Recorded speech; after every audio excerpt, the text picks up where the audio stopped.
morning, everybody. Well, everyone's having a great time out at Car Week. Every year I say I'm going to go and I don't go. So I'm having major FOMO. Anyways, I'm heading to the gym and then I'm going to talk about the new Porsche Taycan, or, well, what Porsche released some kind of performance numbers on what that car does. I'm going to compare that against actual data that I have for the Tesla, the Huracan, and the 720S just for fun. And let's see if those numbers really make sense and if it's really going to beat the Tesla, which is what it's really aiming for. Anyways, it's a great day out here in South Florida.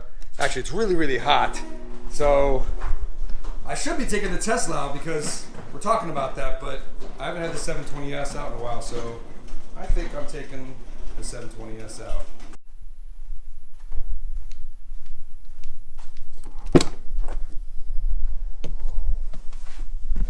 Oh.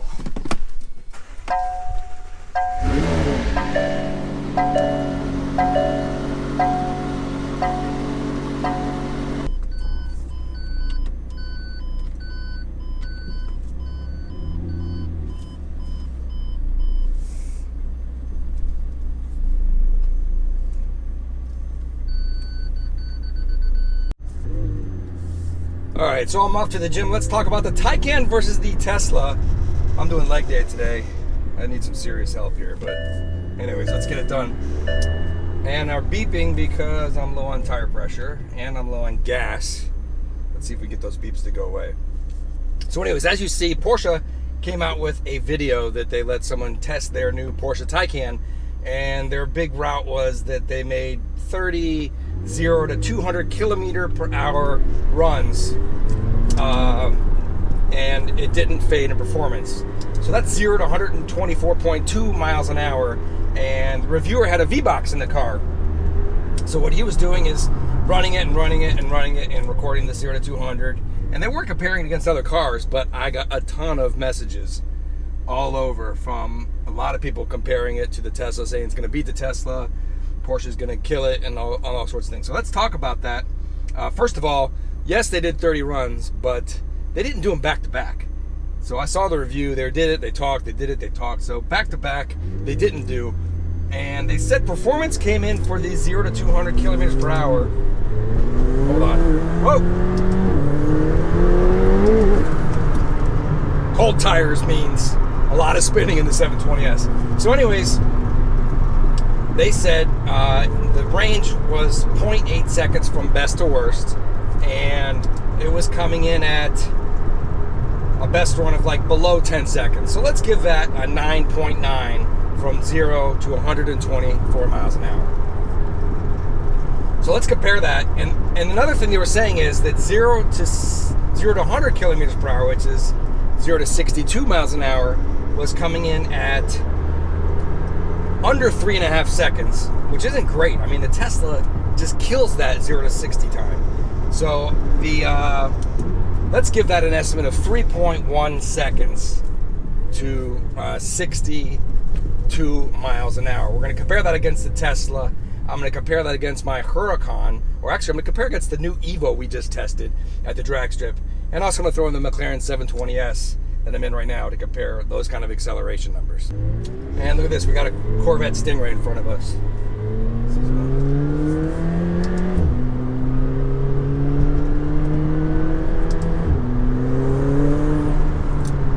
So, of course, I have all the data for VBOX numbers for all my cars. So let's compare it and let's see, will this Porsche Taycan actually beat the Tesla Model S P100D, or rather, let's say the newest Tesla that's out, which is the new long-range performance Raven.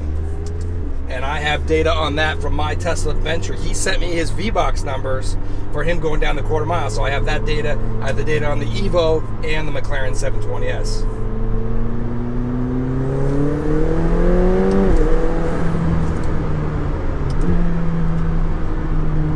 Alright, so with estimating 0 to 100 kilometers per hour for the Taycan at 3.1 seconds, or let's say 3.2, the Model S Raven did that on the VBOX at 2.83, which is way faster. The Huracan Evo did 3.1, which is right in line with what that Taycan did. And the McLaren 720S, they're one of my better runs, came in at 2.76. That just kills it all right there. So then let's move on to the 0 to 200 kilometers per hour number. Let's say the best run for the Taycan was 9.9. And the data I have for the Model S Raven came in at, oh, here we go. We got a bunch of bicyclists right here. Let's be careful. These guys, look, they're taking up the entire road right here. I don't know if you can see this. But, like, why do they get an entire lane? I don't know. I mean, I actually have to move over. They're actually taking up more than one lane.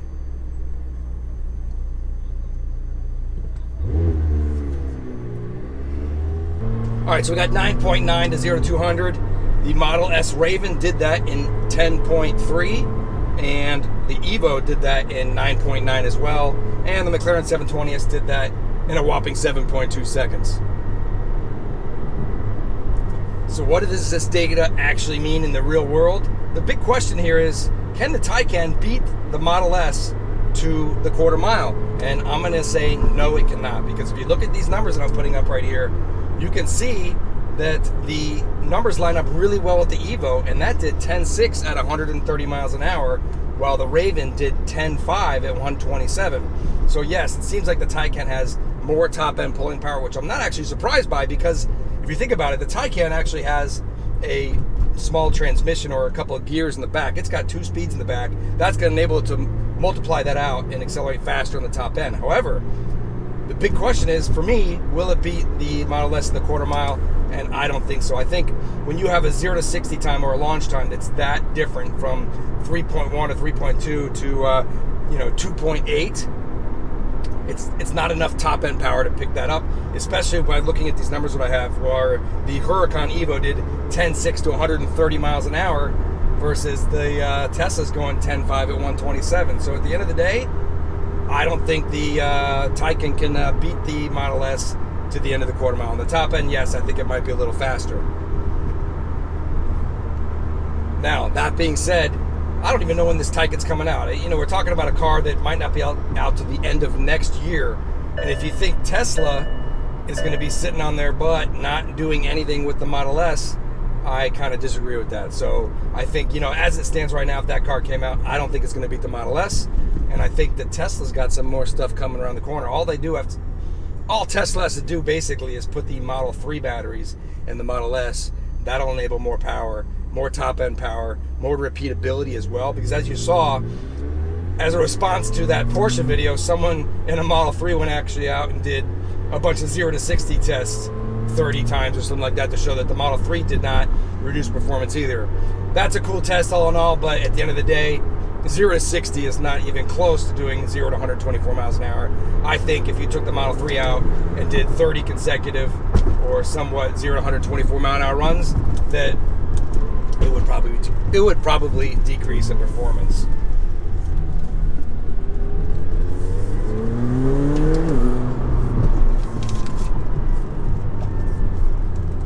All right, so there you go. Let me know in the comments below if you think the Taycan is going to beat the Model S to the quarter mile. I presented you with all the data to show that it won't, and I firmly believe that's where we're at. Now, of course, that Porsche Taycan was a pre-production model, and maybe they'll increase performance. Maybe they'll drop that 0 to 60 down. I got some comments saying, Porsche saying that it will actually launch harder than 3.2 to 100 kilometers per hour. I think that's entirely possible. By watching that video, I saw that it really looked like it was launching pretty hard. They weren't releasing all the data, but it definitely looked like... Ooh, I found a good parking spot. Hold on one second.